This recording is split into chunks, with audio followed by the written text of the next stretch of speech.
Little Latin boy in drag. Trish is not here.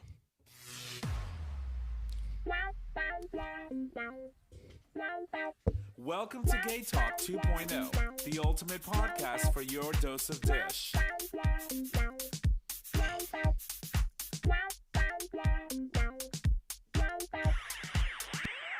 Good evening, ladies and gents, and welcome back to another episode of GayTalk 2.0, an LGBT podcast. We are streaming live on Digital Stream Radio, where you can access that live stream by visiting digitalstreamradio.com. My name is Tom, and I am your host, and I'm here in the studio with a different array of people. Some of the usuals aren't here today. We're going to start off with the first one. Jay Bear. So thank you, Jay, for joining us, as always. And we have an actual guest. It is the first guest that we've had post-pandemic in studio, and that of course is none other than artist and advocate and a little bit of everything, to be honest with you. Ricky Mastre is joining us. Mastre, thank you, Tom. Mastre, right, Mastre, M-E. But it's great to have you. Thank you so much for having me. I'm excited to be here. This is fantastic. So we have a great show for you today. We've got a lot of things that are happening, a lot of stories.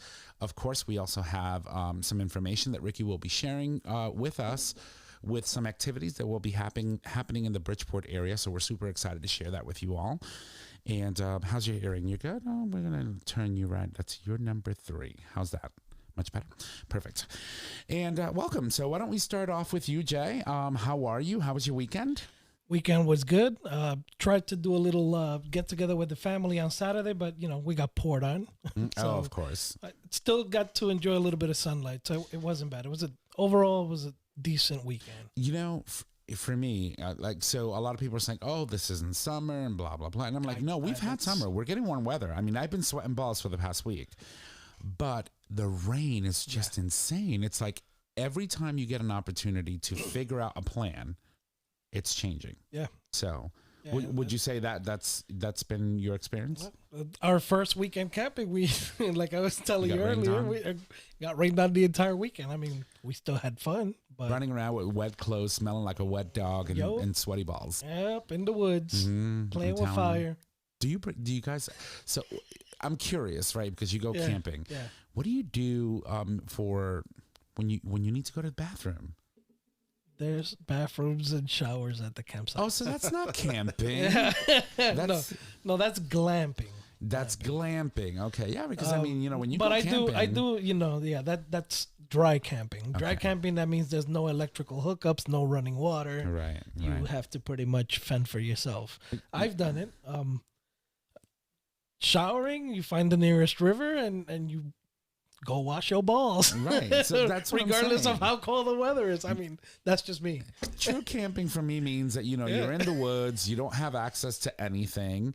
And when you poop, you go and pick up a couple of leaves of poison ivy and go to town. Yeah, that may happen, but Ricky, darling, what is your idea of camping? Oh my God. Camping. I mean, I would much rather do it the way Jay does it, where there's like electricity and actual bathrooms and showers and things like that. So you kind of get like half the experience, but you still have some half civilization in the middle of nowhere. I would be up for doing it, the other way too, but I'd have to probably have very specific people with me that kind of know how to do certain things in the middle of nowhere with nothing around you. His brother. Just say because I'll get lost in the woods and I would never find my way back. I'd have to put like popcorn trails and things like that.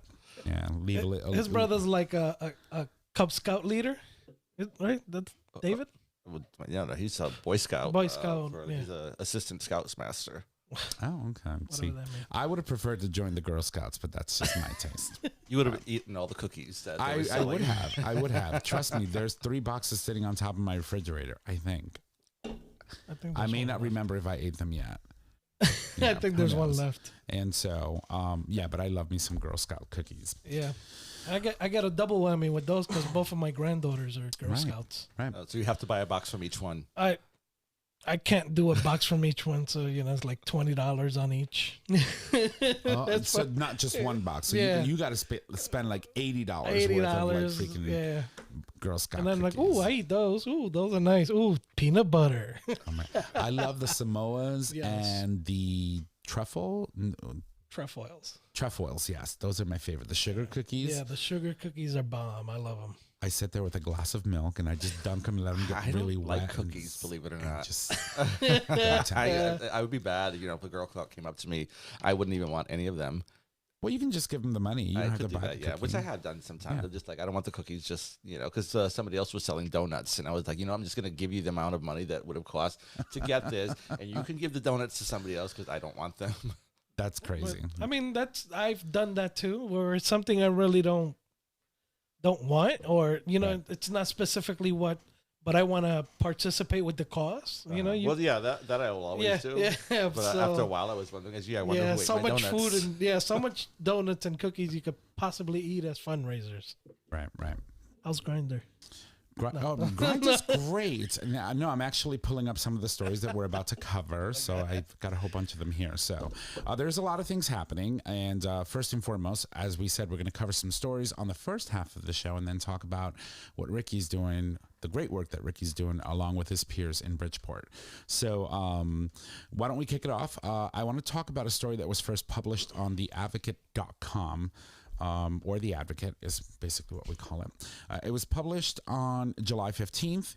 We're covering it today because obviously our last show last Monday is already passed. And so the good news is that we're getting great news from the state of Minnesota. So the governor in that state actually signed an executive order.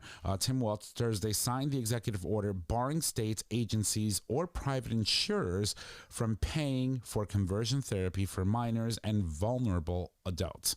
In a statement to the news, he said, "Our kids deserve to grow up in a state that values them for who they are, not one that tries to change them."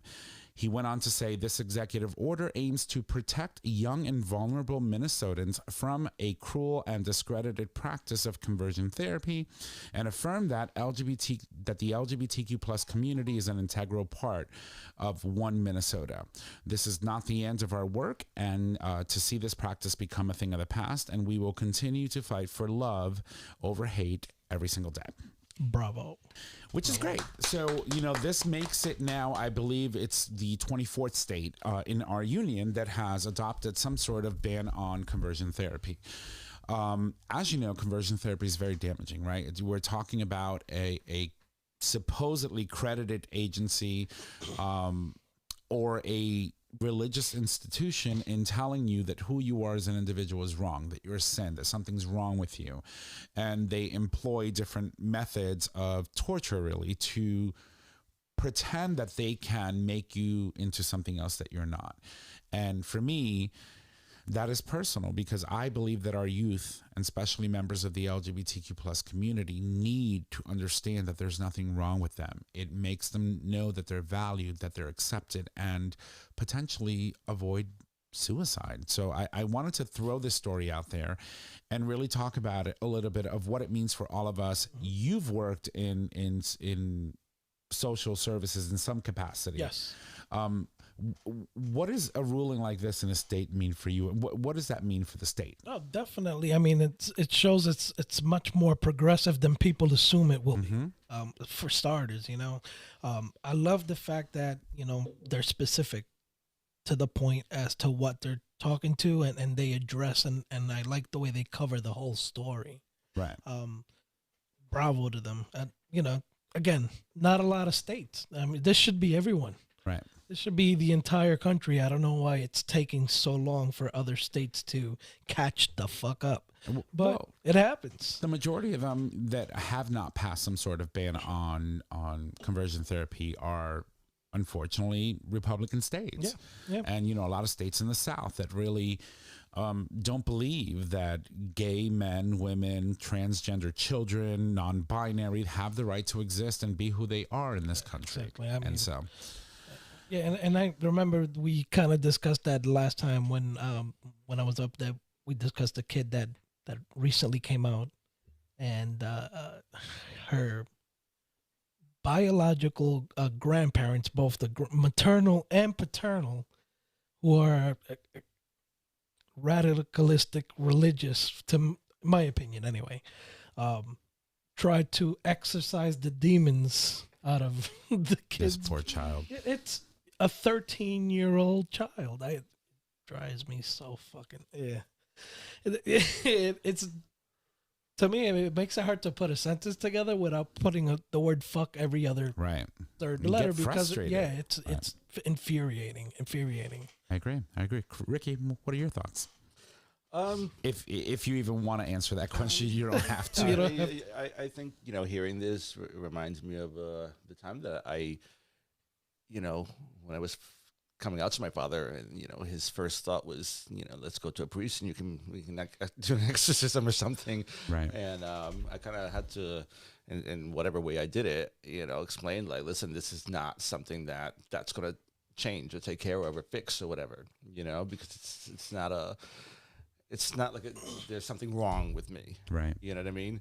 It's something that, somehow, I mean, he's very old school, obviously. I mean, but it was just one of those things that's immediately where his mind went to, Right. Yep. because this whole idea, like, you're going to go to hell. Last Right. thing I want to do is look down from heaven and see you down there in flames, God forbid, you're but ever but you in know what? flames. And that's just kind of, what his upbringing was, what my upbringing was. I mean, even I struggled with it, growing up, which, prevented me from even like coming out Right. as early as a lot of people do now. I'm seeing kids come out at like 11, 12, 13, and I'm just like, wow, that was unheard of when I was their age, Right.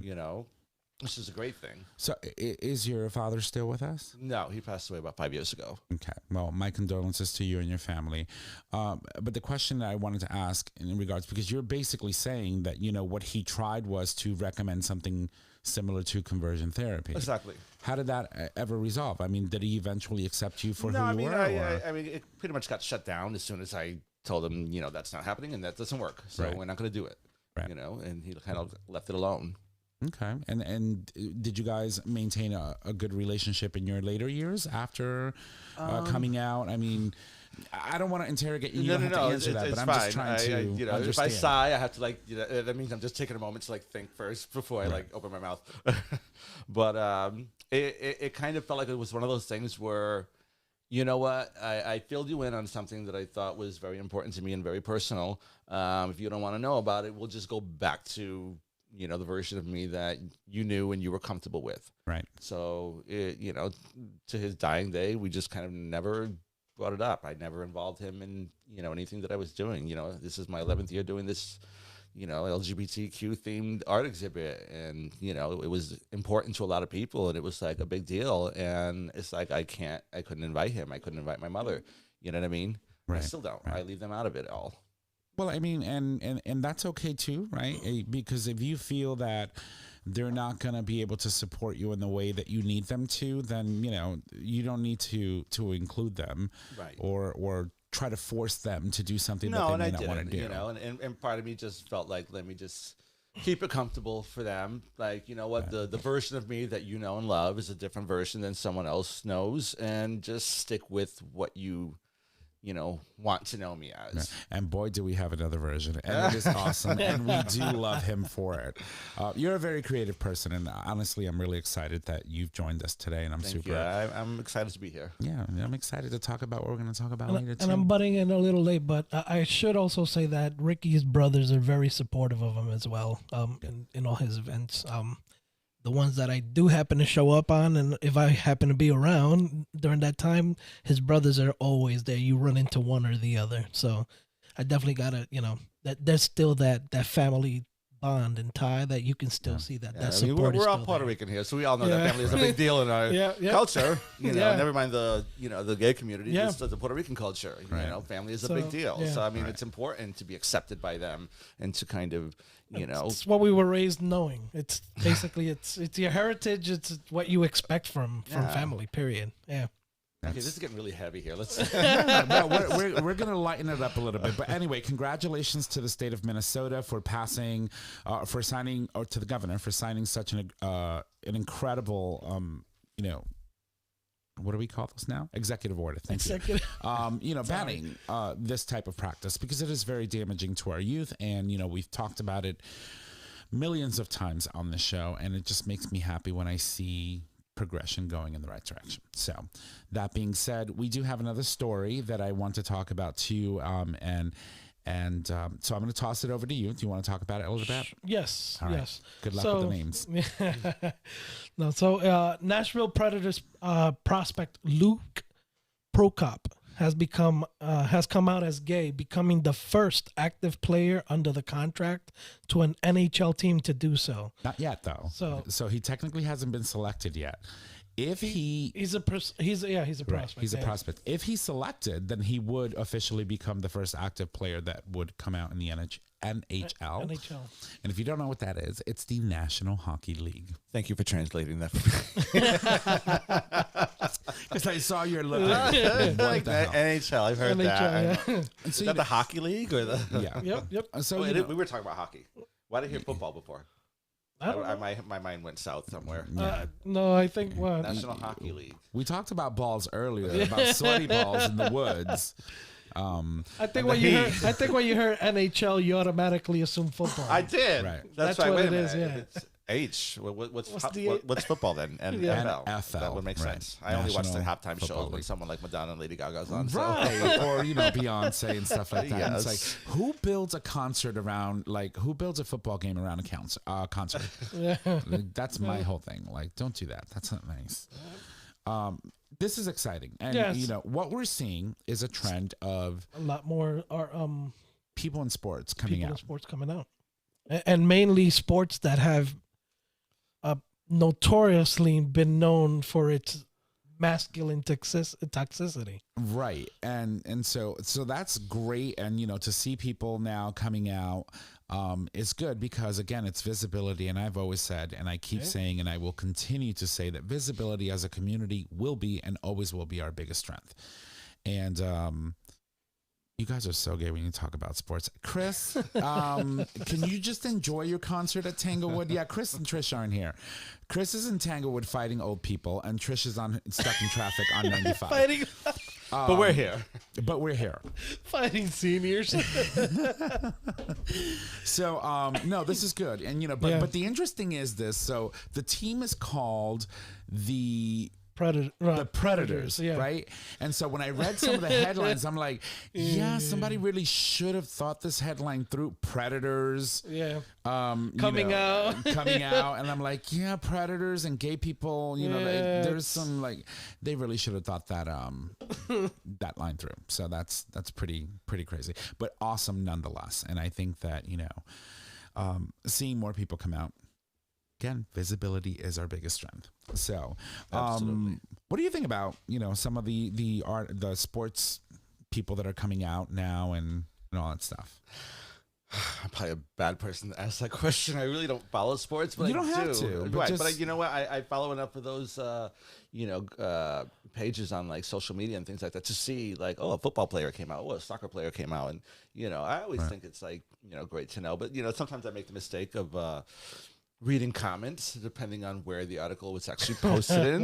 Yeah. And then, everyone was like, that's- who? that's habit. Actually, you know what? It's even worse when it comes from the people of Yeah. our own community. They're Yeah. like, who cares? Yeah. So Right. what? Why is this news? And it's like, maybe you're missing out on the whole reason why they're even putting this out there. Yeah. Because it makes, maybe it doesn't mean anything to you, but it's going to mean something to somebody, especially if you connect with what that sport is and you feel like you can't play or you can't participate or you're not allowed to Yeah. in some places. The way some of you connected by seeing a Lady Gaga video at some point in your life while sitting on your titi's couch. Right.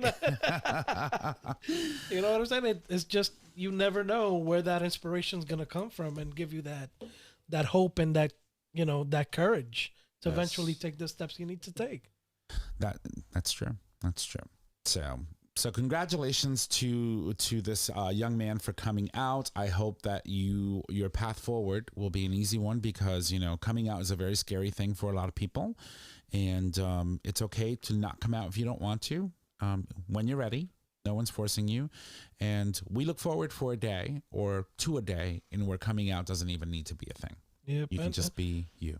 Yeah, and again, just to kind of, I know we didn't talk a lot on the whole story, but the NHL commissioner, Gary Bettman, did thank Prokop for coming out. And he said he hoped more professional hockey players and staff members would feel comfortable enough to do the same in the future.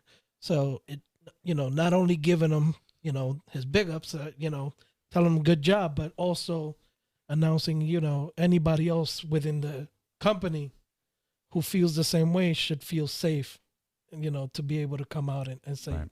and be who you are. So that's, again, another, good. I'll give them another round. Yay! We're good. That's awesome. I'm No. babbling. No. So we're going to move on. We do have one more story that we want to cover before we go on break. So our next story comes all the way from North Carolina. As we know, a lot of southern states are having challenging conversations about LGBTQ youth, specifically transgender youth. And there's a lot of, red states that are led by Republican governors and Republican legislatures that are passing laws or attempting to pass laws that are harming members of the trans community. And for us, they are our brothers and sisters, and we have to talk about what's going on so people are aware that this is happening, so that you can reach out to your local politicians and let them know, hey, this is not cool, and hopefully change the conversation, or at least try to, be aware of what these states are doing. One mother is doing exactly that. Mm-hmm. This woman said, this tireless mom became a lawyer in her 40s. She had already lived most of their youth, probably went to school. She literally went back to school and became a lawyer in her 40s to fight for her trans daughter's rights. And she basically said in a statement that protecting trans kids is why I get up every day, and why I went through the 3 years of law school at 45 to be able to protect my child. And I commend her, That's amazing. It says, she in the story is wearing a shirt that says, my shirt says protect trans kids. And she goes on to say, she goes, it's why I get up every day, and I went through all of this, schooling and stuff just to make sure that my daughter has rights.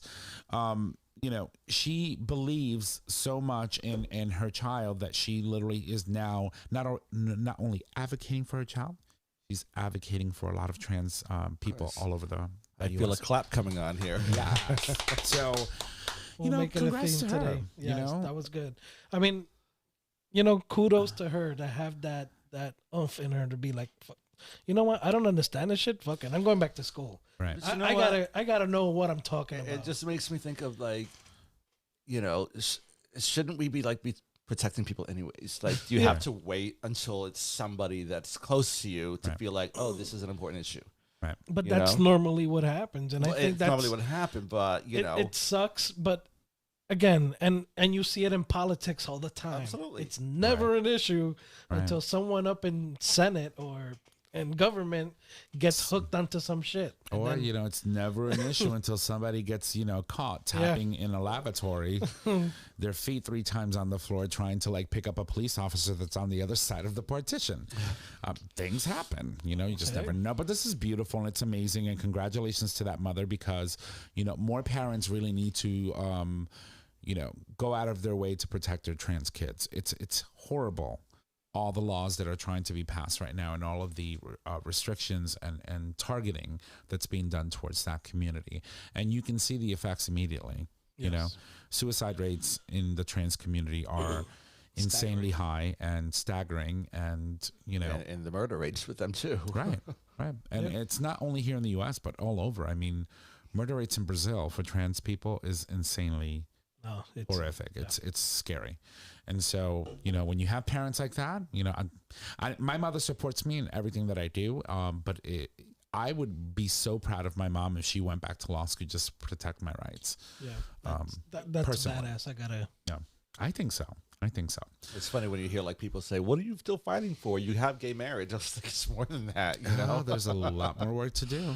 A lot more work. I mean, gay marriage was one of those big things that allowed us to really get a big win.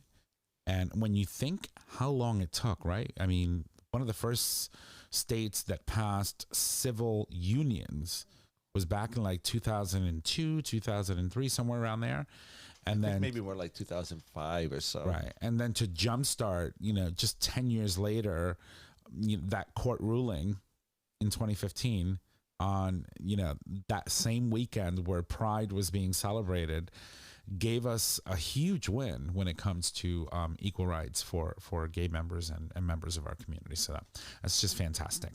And I think it's great. So thank you, everyone, for allowing us to cover these 3 stories. We'll post some information on those on our website tonight so that you guys can read up on your own and become familiar. There are other stories, too, that, I encourage that everyone check out, because it's always good to stay informed. And what we're going to do now is that we're going to go to break. We'll leave you with some music. And when we come back, we have our guest, Ricky Mastre, on the show. Here we go.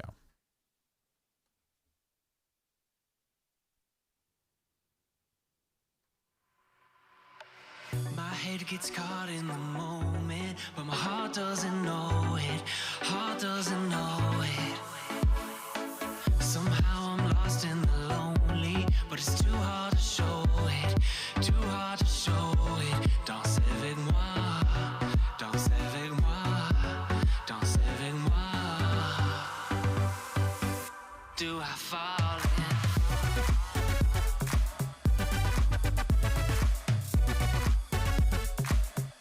Do I fall in?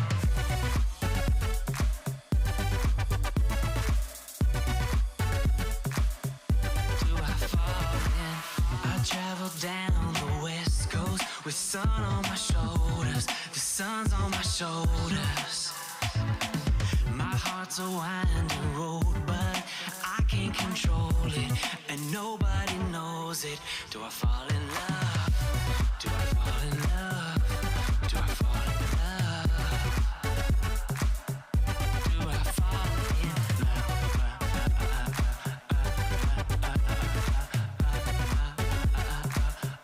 Do I fall in love?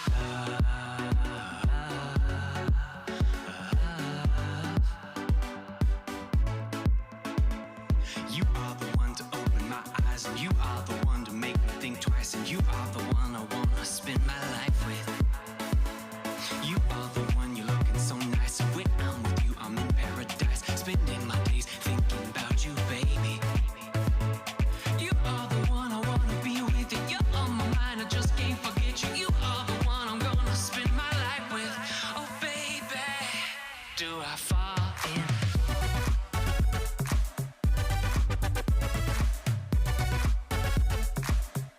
Do I fall in love? Do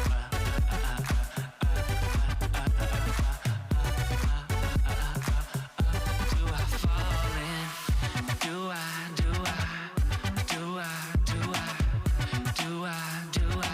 fall in love? Do I fall in? Do I fall in love? Do I fall in?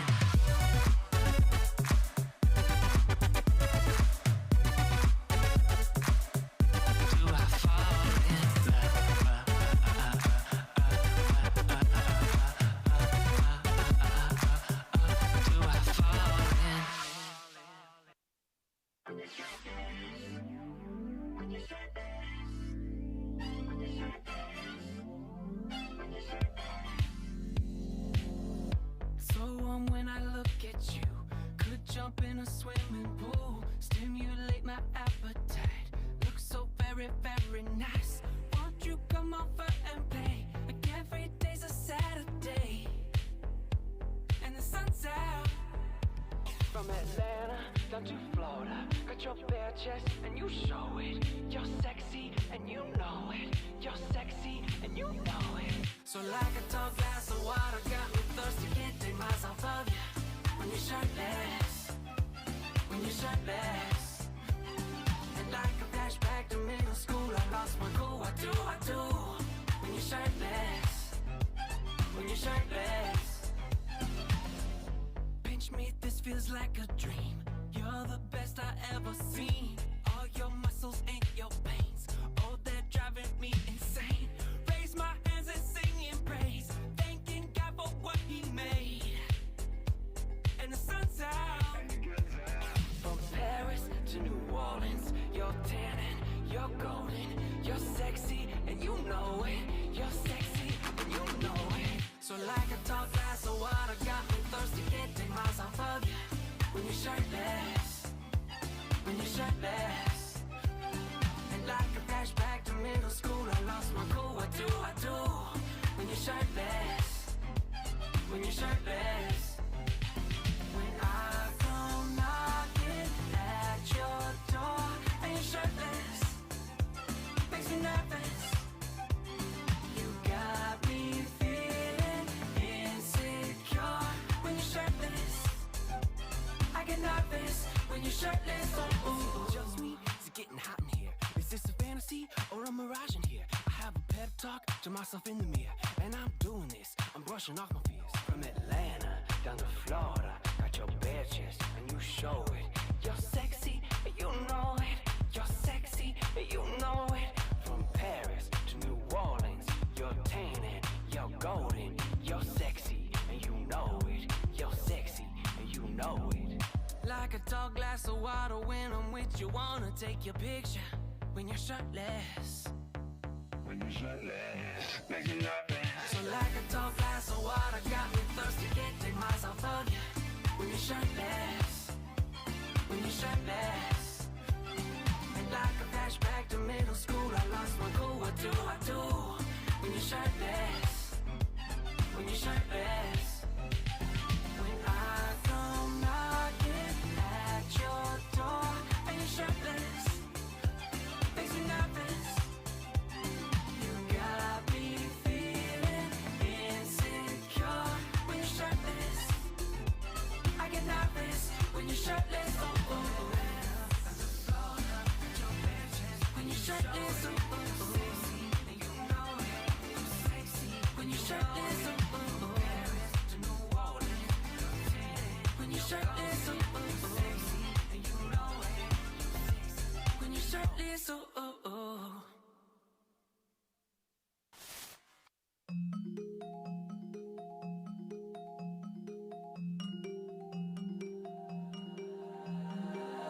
Greeted by a new sunrise, tomorrow's hopes are in my eyes.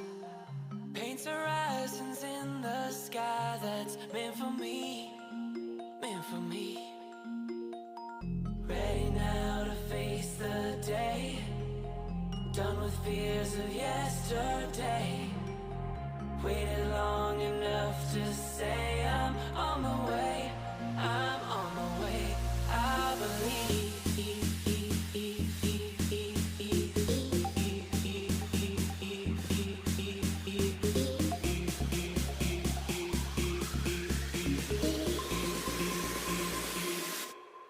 I believe.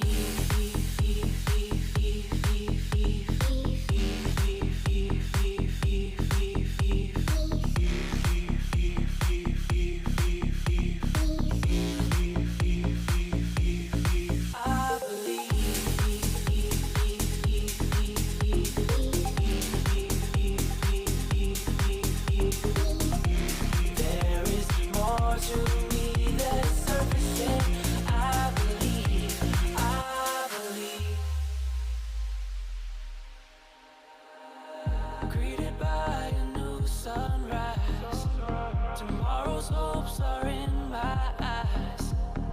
Paints horizons in the sky that's meant for me, meant for me. I believe in love at first sight. 'Cause some things are worth the fight, and some you learn to say goodbye, like letting go. I believe.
She was waiting by the back door, said, babe, we gotta leave town.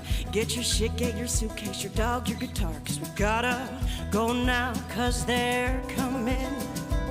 Well, they know our fucking names, yes, they're coming, just the same. Well, I know you don't want to leave your life. You've had some blood and tears, little joy, little strife, but they're coming. Well, they're coming down the road, yes, they're coming, truth be told. And don't forget the whiskey, and don't forget your history. It was never their land in the first place, but they're coming just the same.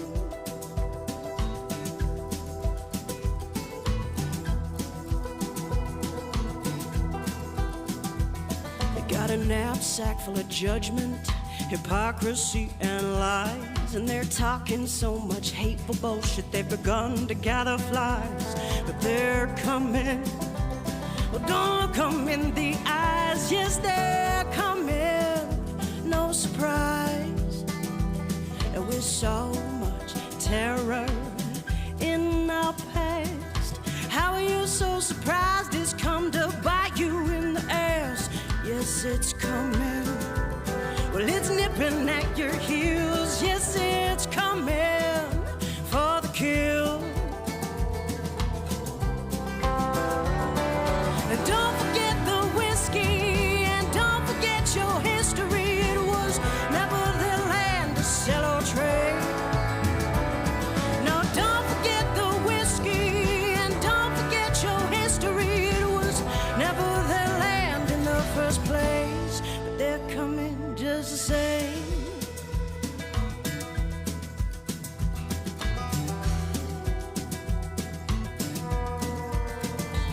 So I'll meet you at the station where we can get on that train. Head out to the wastelands where we can change our names, 'cause they're coming. Well, they know our fucking names. Yes, they're coming just the same. Just the same. Just the same. Just the same.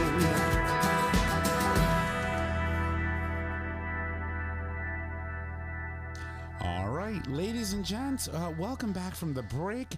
That, of course, was Wastelands, the title track for the album, produced by Amanda Barrick, one of our previous guests, also an LGBTQ plus artist.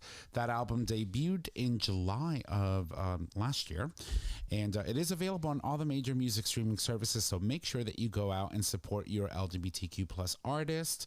And now we're going to go back, and we've got Ricky Mastre with us, Mastre with us here in studio. I keep thinking that Mastre has an A.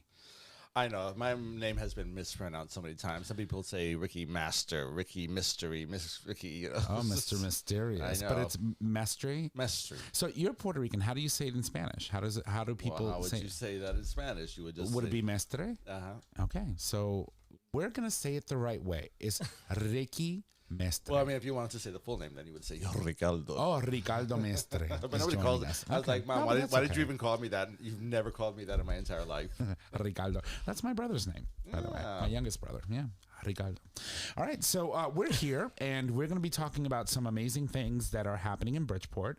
You, along with other individuals in the city of Bridgeport, have long been doing these like Pride Fest, right, in Bridgeport. And I think it's amazing that you guys started this, because the city, being one of the biggest in the state of Connecticut, deserves and should have some sort of representation when it comes to LGBTQ plus celebration. Thank you so much for doing that. You're welcome. So why don't we talk a little bit about what you're doing in regards to some of the programming that's happening for this year's Pride Fest. Okay, this year, we got so much going on. I know. That's I why I know. have this paper in front of me to, like, make sure I don't leave something out. But we do have a lot of what Bridgeport Pride has been known for, with specifically the art exhibit, because that's really where it started from. Right. There really wasn't a Pride event. It started with this exhibit. Right. You know, and it wasn't until like 5 years later or so that, you know, we started like branching out and like adding things to it because we were getting a good crowd. And it's like, well, they shouldn't feel like they had to leave because they saw the exhibit and it was getting crowded in the gallery. You know, let's block off the street. If we have all these people here, let's have a pride march and, you know, blah, blah, blah. But anyways, we do have our annual art exhibit that happens. This year we actually have over 30 artists participating, which is, you know, a little bit more than we usually have. Usually, on average, we have about 20. So this year we got a lot more submissions. Or maybe because of COVID, like people had more time to create things. And I need to get out of the house. Like this needs to happen right away. Yes. Right. Yeah. So you yourself are an artist, and you're a very good one. I must say. And I've had the pleasure of seeing some of your work and your pieces that have been a part of our community now for the better part of like, oh my God, forever. Right, your artwork is displayed in the New Haven Pride Center. It's currently at the Shea in Hartford. Right, and so you have like this little traveling gig. Can we talk a little bit about that before we move on to some of the stuff? So, tell me how you work with local bars, local art galleries that support LGBTQ plus people. How do you work with them to get your art traveling? This is interesting. Well, it was funny because most of the exhibits that I had been doing before this started was all because I was Puerto Rican. So I got invited to we're doing a Hispanic month, you know, exhibit.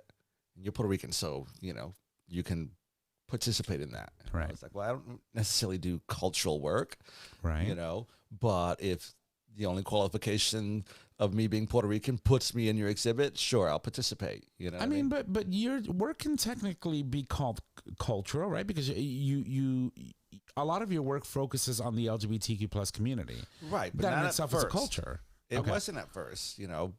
Before I started doing this particular exhibit, it was kind of very ambiguous. Okay. You know, it was kind of like, there's a slight hint of it. There's a slight hint of culture. There's a slight hint of, this whole urban feel of growing up in Bridgeport and that kind of a thing. So it was very mixed, and you can kind of take it very different ways, right? You know, depending on the viewer and what they can get from it. Okay.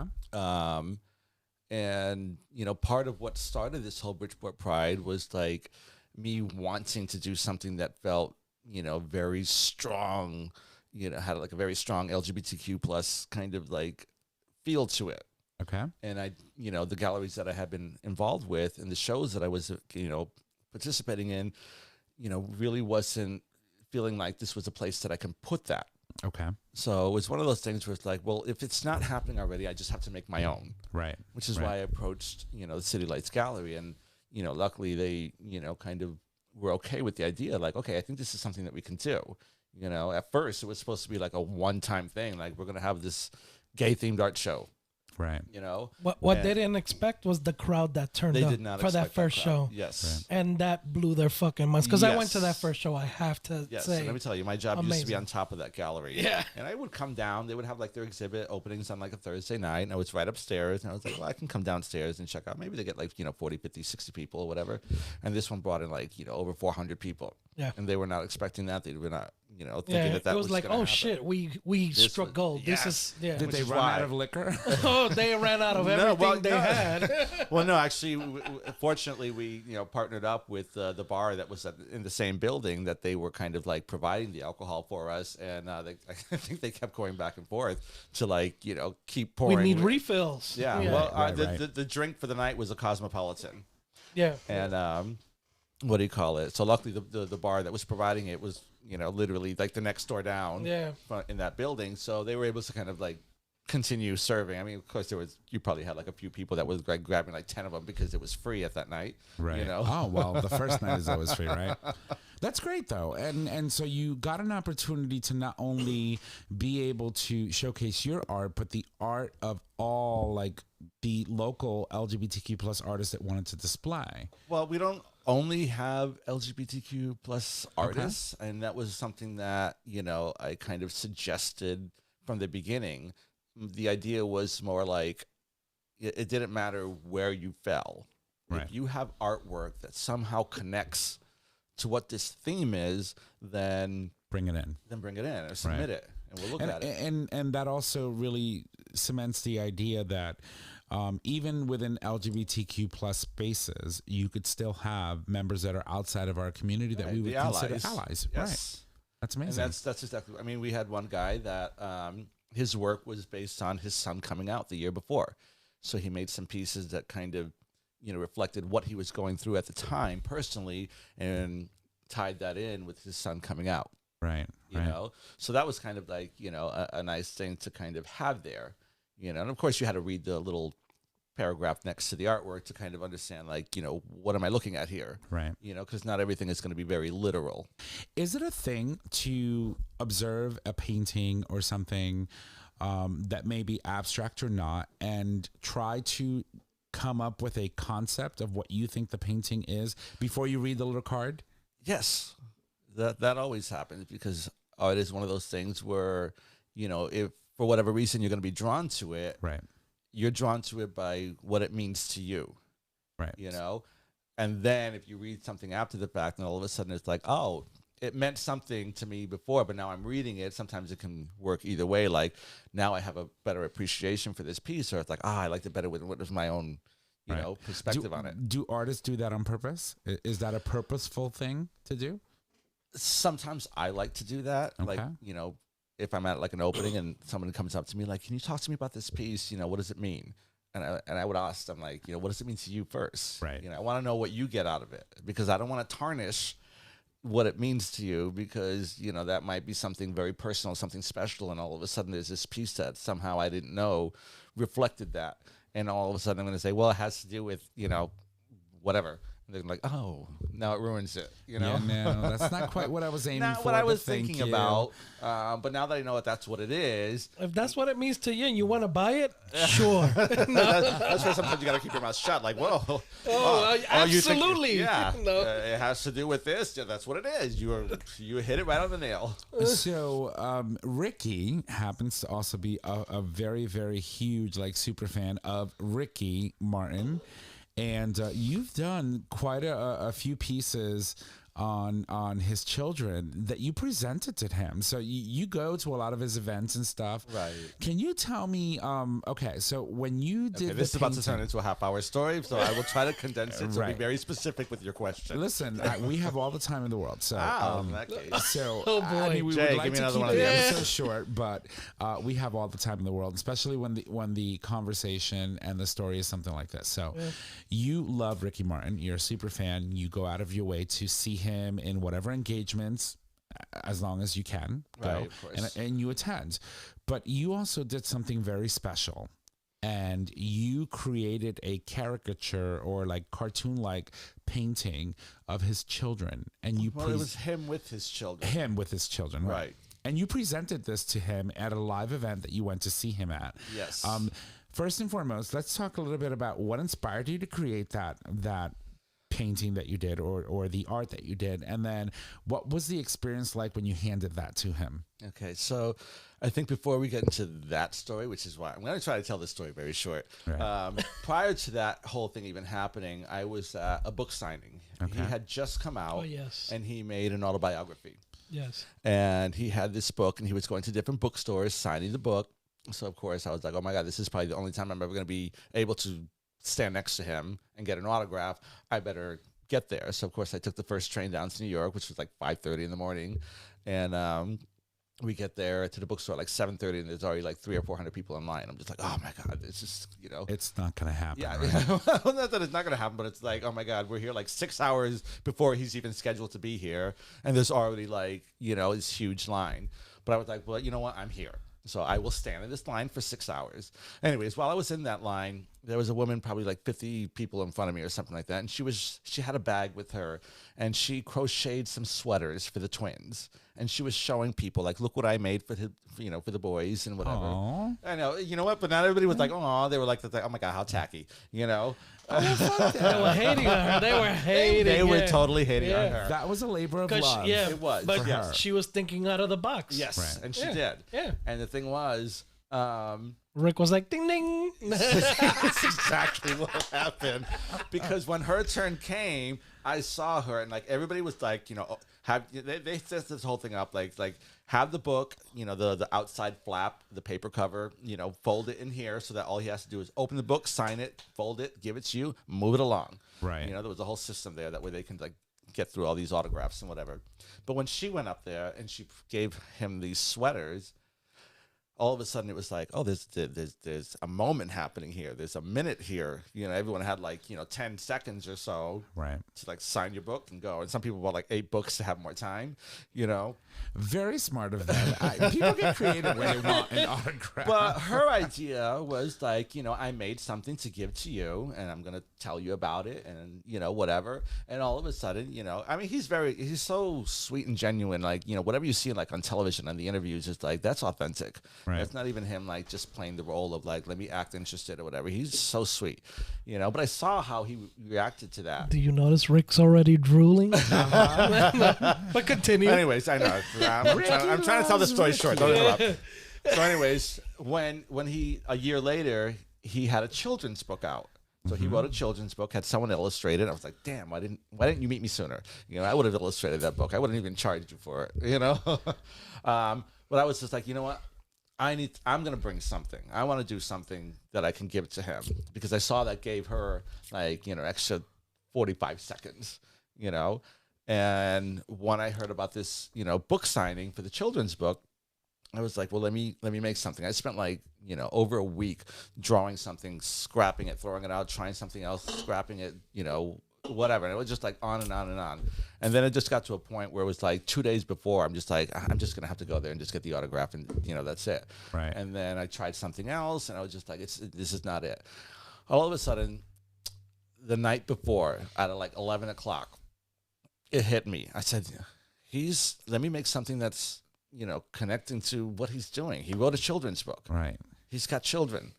Let me draw a little caricature instead of like this whole like concert thing that I was like thinking about for like weeks, like which song which outfit, whatever like that. I was like, you know what? Let me just make a sweet little picture of him reading his children's book to his children, in a little cozy little atmosphere and whatever.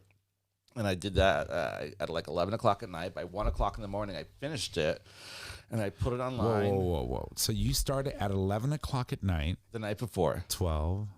So like within 2 hours. Within 2 hours, you created this entire thing. Yes. But I mean, you know what? It's 2 hours that it took to make that. But that's not including the like week and a half of like things that just got like scrapped and threw out and whatever. Right. So, but even at that, the amount of work you put into that, and for it to be 2 hours, that's impressive.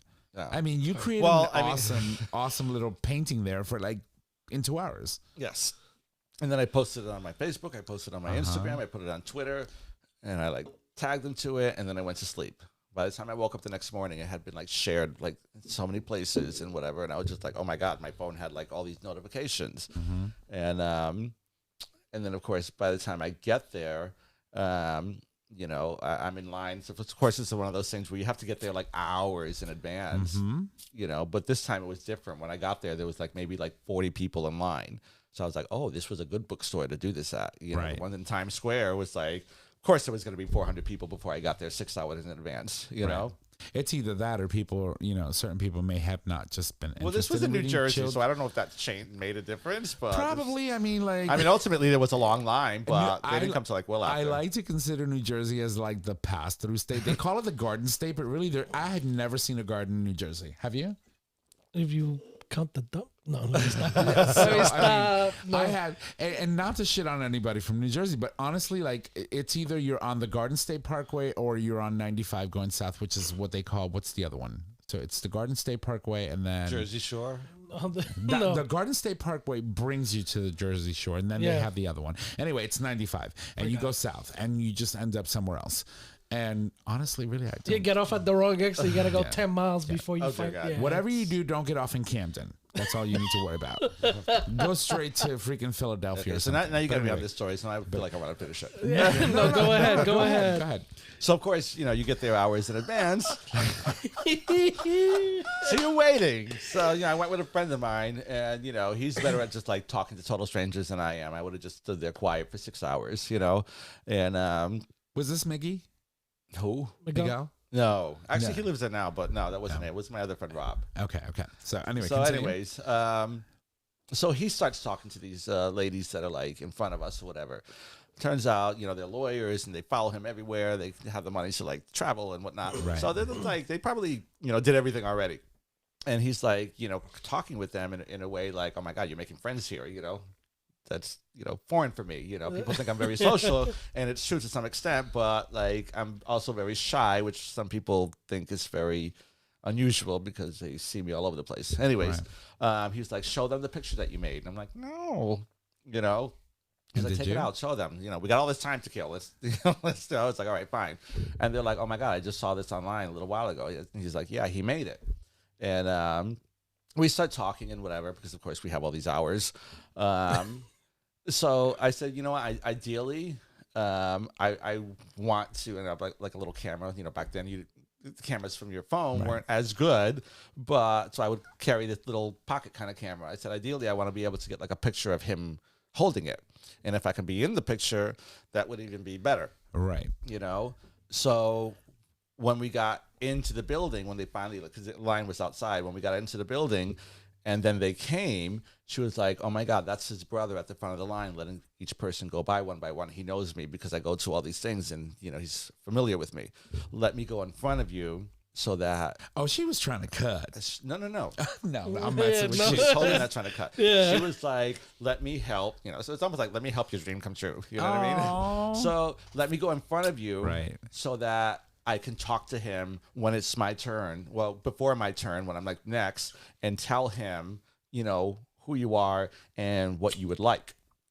So when he saw her, they said hello and whatever. And actually before we even got to that point, she was like, take it out of the bag. And I was like, well, now you don't have to now I'm going to take it out. I'm not going to be shy about it at this point. So I took it out of the bag, and she was like, when it was her turn to be next, while she was waiting for that other person to get their autograph, she was like, oh, show him the picture. And then the brother was like, oh my God, yeah, we just saw that a little while ago. And she was like, yeah, this is the guy that drew it. And he was like, oh my God, he loves it. I was like, oh, good. And she was like, listen, he's hoping that... Rick was like, sploosh. Hello? She's like, he's hoping that he can get a picture of him with it, together. And he was like, do you have a camera? I'm like, here you go. He went prepared. I was prepared. So as soon as it was my turn, that brother was like on a mission. He was like getting every corner, snapping the pictures. Telemundo's there. They're like, something's going on. Let's put our cameras up too. Right. They're filming it, not knowing what the hell's going on. So you ended up on Telemundo as No, well? they didn't use my clip. My clip had nothing nasty. to do with what that whole thing was, but they did some footage somewhere on like a cutting room floor Right. of me, but somebody recorded it on their phone. They put it on YouTube. So if you ever want to see it, just go on to RickyMastre.com and you can click on the link that says Ricky Martin, and then you can see the video. All right. So you have a website, Ricky Mastre. I do. Mastre. Ricardo Mestre. No, not Ricardo. Ricky Mastre. Mestre.com. That's awesome. And that's a wonderful story. You know what? And But then, wait, it's not done. oh, it's not done. Okay. He's not So done yet. you wanted me to get to Let this me- point. let So me give you he some saw love. it. Okay. So Continue. then he saw it, and then he was like, "Oh my God, I just saw this a little while ago." He said, "Did you make this?" I said, "Yeah." And he was like, "Do you have your contact info?" And I was like, "No." I got it to him later, but I mean, he was so excited about it. Like, he was like smiling with it, and he held it up to the crowd. And I don't think anybody really knew what was happening there. They might have seen it because at that point, so many people had seen it online, and Right. he's holding it up, and everyone's like cheering just because he's standing up holding something to them. So I don't know if they were just cheering because he stood up and looked their way, or because they saw the because picture, they saw the picture. Right. So in essence, the post that you did went sort of kind of viral. Because I mean, if he So, saw, I mean, I don't know what but you would, probably tagged him in it, did you? I don't know what would make something viral. How many like shares and views. When a large portion of people that don't belong to 500,000? your page, It wasn't, yeah. personally, Yeah, and like, then all of a if you sudden I was don't- getting like friend requests from like Argentina and Australia and like, Right. you Yeah, know. people that follow him. I consider Right. that to be viral, even a minimal virus. I was a minimal Maybe- viral. maybe you know. it was it was a nice viral. It felt viral for me. It was a cold. It was like, Yeah, it was a cold. It wasn't COVID. It was a cold. Yes. Yeah.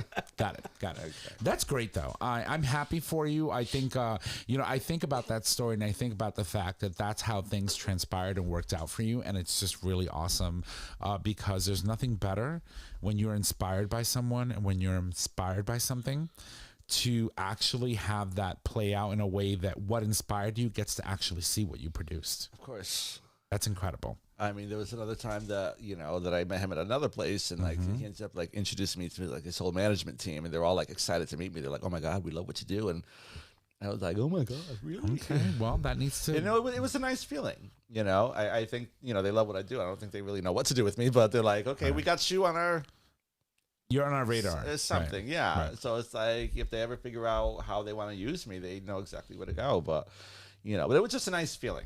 I was like, how many people in the world can say like Ricky Martin took notice of them Right. and their artwork and that kind of a thing. So I mean, at the time, I was just like, The next book, you might be illustrating the next book.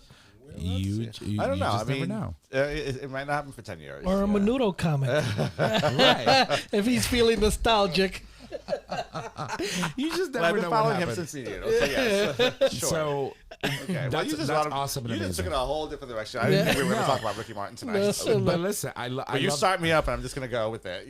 I love that story. I just love it. I think, like I said, when you produce something that inspires you, and the person that inspired you gets to actually see that work, there's no better recognition than that. Even if there's no monetary compensation behind the whole thing, it's worth its weight in gold. Right. When someone can value what you've done. No, and I definitely felt like it was appreciated, and it was just like him. It was his genuine. team. It wasn't for the Yes. camera. No, I mean, Yeah. because they weren't really rolling except for his brother, like tap, tap, tap, tap, But I mean, between like him and his management, his dancers, Right. They'll be up on stage and they'll see me, and like, one of them was like, spotted me, and she was like, "Oh my God, I love your artwork," like in the That's middle of the awesome. number. You know what I mean? And that's incredible. And it was. It was a very and special awesome that these women lawyers actually went out of their way to make sure that you could maximize your Yes. time and be able to present Yes, and that was That's great. very Do sweet you of stay in them. contact with them? Of course, yes. That's awesome. On That's social awesome. media, of course. I mean, they live in I think they live in Washington or someplace. In the state of Washington or DC? Washington, D.C. I'm sorry. Okay. No. I forget that those are two different places. District of Columbia. Yeah, I want to say Washington D.C., but maybe it's Jersey. Maybe they're in Jersey too. Oh, sorry if I still say Sorry, it's a Donna. pass-through state. Sorry. It's still a pass-through state for me. All right. Well, listen. So yeah, enough with Washington D.C. Now we're gonna go back and come Let's back go to Bridgeport. Right. So let's talk a little bit about what's happening with Pride Fest this year. Okay, so let's get right to it then. Just to give you some dates, it's called Bridgeport Pride, and it's going to be occurring on Friday and Saturday, July 30th and July 31st. Right. So Let's go. On the 30th, we are going to do our annual thing, which is the exhibit. So it starts with that. So from 5:30, I mean, we say 5:30, but sometimes people are there like 3 and 4. But we'll let them in. It just won't have any food ready yet. But Jay's like, "Where's the food?" I'll be here 5:10. We would be like, where's the food? So, I mean, this says 6:30. I was like, wait a minute, that's a misprint. It's 5:30. I'm going to say 5:30. Sometimes I tell people just show up at 5 because whatever. Anyways, we start off with the City Lights Gallery with the exhibit. This year, like I said, we have about 30 artists, maybe I think like 32 possibly, that are exhibiting there. And they have the courtyard area. So if you're familiar with the downtown Bridgeport area, they're the same building as the Cabaret Theater. And the Cabaret Theater, if you know those long set of stairs that go up to the Cabaret or down, depending on which side you come from, the Cabaret is like in the middle, and there's like a courtyard area that we use for like tables and stuff like that for like different organizations or some vendors and things like that. We'll also have Tito's Bar is sponsoring us, so there'll be a Tito's booth there. With I'll be there drinking. well, they're free, so drink and go as you want. So we got Trevi Lounge bartenders also helping out to serve the Tito's vodka. And that will be going on. People can come into the exhibit and see the artwork and hang out in the courtyard. And then if friends come later, then they can like join them back in the gallery. And it's like an in and out kind of a thing, which is nice, which is why we started doing that whole outside thing just to kind of keep the people there. So, you know, they didn't feel like they had to leave because they saw the exhibit and it's over, you know. At 8 o'clock, there's going to be a Pride March that goes around downtown Bridgeport. That will probably line up about 7:45. And 8 p.m.? 8 p.m., yes. Oh, wow. This is a night. So this is 5:30 p.m. Right. is when this opens. At 7:30, they may have some speakers. And then at like 7:45, they'll start lining up. Every year we have like a cop car that like, you know, clears the road for us so that we can actually walk on the street. We have this stilt walker who like follows the cop cars. So we basically got the cop car, the silt walker, and then it's just kind of like, just follow them, you know, bring your banners, you know, wear your costumes, you know, whatever. Just basically, if you're there, just join the line and walk on the street with us, you know. So it's like a big gay Congo line right behind the police officer. I mean, it's cool when they have like the you know, the downtown Thursdays and they have like the concerts there. So we pass by the green and there's usually 100 people to like see whatever concert's going on. Right. This year we're doing it on a Friday. So we're not going to have the concert. So whoever happens to be walking around downtown Bridgeport, you know, will see this and we'll know we were there because, you know, we try to get like the press involved and, you know, whatever. You know, the last number of years, we always made like the cover story of the Connecticut Post, which was always special to see the next morning. True. But at the end of the march, they conclude in front of the Bijou Theater, which is where we'll have our variety show. Right. So we have about 18 or 19 different entertainers that are going to be there. You know, different drag artists, different impersonators, live singers. So just like, you know, different types of artists. That's everything is free except the Bijou Theater is going to be $15 to get in. And from there, when that's over, you know, you can either, you know, hang out at the theater for a little while longer because they do have a bar there, or our after party is going to be at Chevy Lounge in Fairfield. Right. So it's all basically it's like you're literally going from one event to the other, and then when you're done, everybody ends up at Trevi, and that sort of kind of wraps up the event. So, I mean, if you're going to do the whole thing, you're going to be there from like, you know, 5:30 to 2 o'clock in the morning. Right. So this is just Friday, right? Now, what happens on Saturday? On Saturday, I want to say it's like noon at the Bijou Theater. Everything is happening either at the Cabaret Theater. I'm sorry. Everything's either happening at the City Lights Gallery or the Bijou Theater. Okay. So the Cabaret. Good God, why do I keep saying that? Cabaret. City, like, you know why? Because the Cabaret Theater and the City Lights are in the same building, and I keep having to remind people, you know where the Cabaret Theater is? Well, that's where the gallery is. Just go to the top of the stairs. Right. So the City Lights Gallery will be open again. They'll have another little thing going on. They'll have some wine and stuff for people who couldn't make the actual, you know, grand opening of this exhibit. And then at noon at the Bijou Theater, they will have a screening of different independent films. So it'll be kind of like a film festival of different LGBTQ themed independent films. Right. Whether small, big movies, I mean, anything. Right. So they have the screen at the Bijou Theater to be able to like play some movies and things like that, because the Bijou Theater, you know, back in the day, before it was called the Bijou Theater, it was an actual movie theater. Right. So that's going to be going on during the afternoon. So I think that starts at like noon and will go on for like a couple hours, because there's one movie that I think is about an hour and a half, and the other ones are probably much shorter films, but there's like a collection like those of half-hour. I think maybe short even films? maybe like 15, 20 minutes or so. Yeah. They're like short films. Yeah. So I see they have LGBTQ shorts, and then one of them is actually called Disarm Hate. Yes. Which is great. And so I think that has to do with like some violence. Right. So I don't have the whole information on that, but definitely I am looking forward to seeing all of it, because I heard they were all hand selected by, you know, a panel of, you know, a juried group of some sort that, you know, thought that these were the best ones to show. So I'm looking forward to that. Now there'll be a little bit of a break. You can, if you're already downtown and you're going to do all the events, you can have dinner at one of the restaurants that are downtown. Right. And then you're going to come back to the Bijou Theater, because at 8 o'clock they have a little bit of a, what do you call it? I'm not sure if they're going to collaborate together or if they're going to kind of do like two separate things, but they have a group from New York City called the Golden Gays, who are basically Golden Girls impersonators. Right. And they have David Mayoko that does impersonations of Liberace. So I feel like somewhere they've probably been like talking to each other. So I hope that somehow they can kind of combine their acts together. On, yeah. Because originally, the Liberace impersonator was going to kind of be like the opening act, and then the Golden Gaze was going to come after. But now that we've been like talking about it for like a couple weeks, I'm hoping that somehow they like merge those two things together some way. Can you imagine the Golden Gaze and a Liberace come in the middle of their act and be like, "Hello"? That would be awesome. I don't know if that's what's going to happen, but you know. As far as I know, the original idea was, Liberace was going to be the opening act, and he was going to, perform some songs. He's got his grand piano and all that kind of a thing, and then they were going to change the set around for the Golden Gaze. That's amazing.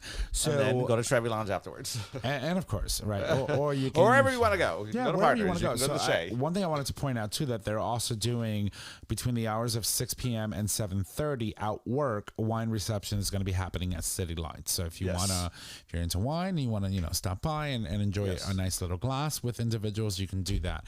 Is there a website where people can go and get a rundown of the actual events that are happening? You're going to want to go to citylightsgallery.org. Let me just make sure I'm saying that right. It must be somewhere on this. Yes. Well, actually, for what's happening at the Bijou, you can go to bijoutheaterct.net. I said neck. Net. And then for the City Lights, you go to City Lights Gallery. Silly, no. City. You gave me too many of these, truly. Oh, sorry. citylightsgallery.org. That's CITYLIGHTS. It's multiple lights. Gallery.org. That's amazing. And so if you're in the Connecticut area, or even if in New York, you want to come up and, and spend some time and celebrate Pride with us. Or Jersey. Or Jersey, if you just want to just drive right through the state. You have 2 weeks to fly down from Washington, D.C. Right. Or the state of Washington, whichever one it is. Definitely come and join and check it out. Ricky, I'm super excited. I'm very proud of the work that you've done to encourage this type of activity in one of our biggest cities that unfortunately, tends to be a little bit hard. Yes, and that was part of the problem starting it, because there was this idea like that might not be the best place to put it. Right. But I think in the end it was, the perfect place to put it. Right. I think it's great, but again, it wouldn't happen if there weren't passionate people behind driving the efforts to bring something like this into an urban city that really lacked representation when it came from our community. Well, thank you. Thank you to you and everyone who's been organizing that. And we'll obviously... So I have to give a quick shout out to Suzanne Kachmar from the City Lights Gallery, who, took this whole idea and, agreed to like have me, make sure that these kind of things do happen every year. And Dolores Degage, who is our host for our variety show, and she's been instrumental to getting this whole thing together as well. So thank you to both of you. I couldn't do it without you. So we'll take all the information that's going on, obviously, in the city of Bridgeport over the course of these 2 days. Again, it's the 30th and 31st, so it's a Friday and Saturday. Most of us are already out of work, and if you want to look, something nice and fun to do, definitely you can check this out. We'll have a copy of this flyer along with all that information on tonight's post as well, and we'll post it on our social media for you guys to help you guys out with the event. Thank you. And that's awesome. Ricky, thank you. Thank you. Thank you. All right, so we're going to now head over and start wrapping things up and bringing things to a close. So soon. I know. Time flies when you're on Prozac. Yes, it I does. say that all the time. Yep. So two things. Chris couldn't join us today. Nick got stuck in traffic. I think I mentioned that earlier, but I wanted to make sure that you guys understood why none of them we're in the studio. We haven't fought or anything. Well, Trish and I fight. We didn't take over. Right. It's the takeover of the Puerto I'm Rican. the new host. Yeah. So Tommy won't be here next week. Right. I mean, Actually, I will not be here next week. where's she going? I will be in It's camping. Punta Cana, Dominican Republic. He's going to be in a nice In warm an place. all-inclusive. Well, I hope it rains. I don't care because she's nasty. No more Trulies for her. Oh, Lord have mercy. She's bad. What's in All right, this? so I'm gonna take Mama Kim because Trisha's not here. Do you want to do it on the stage? Yes. All right, so here we go. Here's Mama Kim's minute. Fairy dust, fairy dust, fairy dust. All right, here's Mama Kim's minute. Lindsey Graham swears he'll go to war to defend Chick-fil-A from Catholic students. Number 2, new trading cards will feature for the first time transgender athletes. And number 3, Netflix, oh, that's a hard word. Netflix documentary by Ryan Murphy goes deep on gay conversion therapy and that movement. So those are the 3 top stories that we thought would be amazing for you guys to read as part of Mama Kim's Minute. We'll have those posted on tonight's episode notes, so make sure that you check them out and read them for yourself. They're really good reads. And now we're going to move it over to Jay for On This Day in Gay History. Jay? Thank you. And on this day in gay history, where Metroline, well, what? When? Metroline. We're all just mispronouncing When? things here. Yeah. When? Where, when, why, where? When? July 19th, 1986. Where? North Carolina. Go for it. Metrolina AIDS Project is formed after 2 years of meetings with local health care providers and others to develop services for people living with HIV and AIDS. That's amazing. And, as we know, the 80s was really hard for members of our community that suffered or were afflicted with one having HIV and then, later dying because there was no treatments at that time. And so seeing organizations really come together and really push against that narrative that existed at the time from a government perspective or the lack of funding, et cetera, it's always good to know that, there were still people doing and fighting the good fight. Yeah, and a lot of good of these organizations, especially the HIV organizations. I know, APNH in New Haven also started at the basement of Partners. Right. So, Really? so yeah, that's where they were. That's where they began. They used to meet in the basement of Partners. So Who knew? a lot of these organizations really, they really went to, to ready to fight and get things done. And you don't provide me with a space and we'll find one. And by God, they did, and some places started, like they say, some businesses started out of a garage. So you have the right mindset for it. I think it's always a plus. That's why it's important to really support your local LGBTQ spaces. Yes. Granted, we today can go into a lot of different spaces now that aren't necessarily gay, but it's important to still support your community spaces because those are typically the only spaces where you can go and rent something or rent a room or do an event that is supported. Some places will donate it, Right. for the cause. They don't have to be part of the, an ally is an ally, just waiting to be asked. Well, if that's how we're going to put it, if we're waiting to be asked, well, let me start asking. I need to get laid. So let's make that happen. It's been 84 years. Right? Seriously, as I throw that stone into the ocean. All right. Well, ladies and gents, I would like to thank you all for joining us. Make sure that you go subscribe, rate, and review on your favorite podcasting service. By subscribing, get the latest and greatest of our show delivered right to your web browser or your device as soon as our episodes are published. You can also support us on Patreon. Patreon allows you, our listeners, to support the show with a monetary donation, which we collect monthly and can be in any denomination of $1 or more. So I'm going to toss it over to you. Let's hope I don't screw this up. And next week we welcome Maria Connor. Sorry. Yeah, we'll say to discuss their book. They were mispronouncing my name, so Yeah. to discuss their book, Girl Shock. Right. So I'm excited about that. We're supposed to get a copy. Hopefully it arrives soon so that we can start reading some of the book, me and my micronaps, because I read a chapter and I have to take a nap. It's bad. It's bad. We'll get the audio version. I am not a reader, right? So if they have an audio version, maybe I'll pick that up as well. So, all right. Well, Thank great. you, Ricky, for joining Jay. us Thank you, Tommy. today. Yeah, it was great. Like I said, it was a long time coming, and it's about time that someone as artistic as you had joined us here and said, Well, I'm hard to get a hold of, so that's why it took 11 years. She's super busy. She keeps saying 11 years, but we've only been recording for 4.5. But yeah, sure. It took 4.5 years.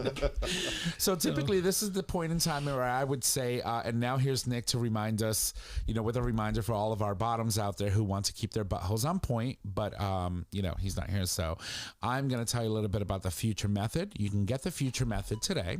Each time you clean out with water or enemas, delicate tissues are harmed and cells are damaged, increasing your chances for injury and or STDs.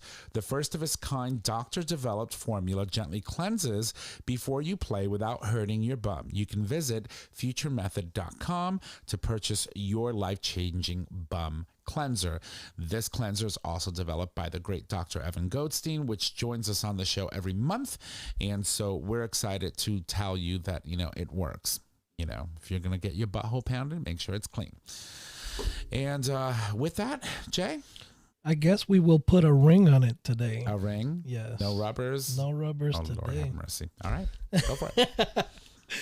Our show is available on our website, GayTalk20.com, under audio podcast. It is also available as a free download on Apple Podcasts, Google Podcasts, and Stitcher Radio. Nick announces.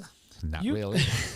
Nick can't announce, so you can find us on social media: Facebook, GayTalk 2.0, Instagram, GayTalk 2.0, Twitter at GayTalk20, email GayTalk2.0 at GayTalk20.com. That's a lot of 20s. It is. I wish they were real dollar bills, y'all. Eventually. Well, guys, if you need to reach out to us, just head on over to our website, click on the Contact Us tab located at the top of your web browser. There you can leave comments, suggest topics, ask a question to the cast or an individual host. And you can also call us. Our phone number is 334-GAY-TALK. And Ricky? Tommy? Do you want to say? Yeah. You want to say anything? I thought you were going to say something. Nah, you looked at me, so I mean, I can probably give like a little concluding statement of, hope everyone can join us on the 30th and the 31st for Greater Bridgeport Pride. Okay. And so before we let you go, why don't you tell us how people can get a hold of you? Well, I'm on Facebook. Literally, whore yourself out. Well, you can find me on Facebook, Instagram, Twitter, TikTok, RickyMastre.com, which has a link to message me there. My phone number is attached, right? Do you have an OnlyFans? I don't. Oh, nasty. Eventually. Everybody's my fan, so. That is true. That is true. This bitch is one popular person in the state. She's like walking with the mayor. Right, pretty much. She knows everybody. Especially in Bridgeport. No, they know me. They know me. All right, guys. Well, listen, don't forget that we do stream live every Monday at 6 p.m. and you can access that live stream by visiting digitalstreamradio.com. With that, that is our show. We would like to thank you all for joining us, and y'all have a good night. Bye.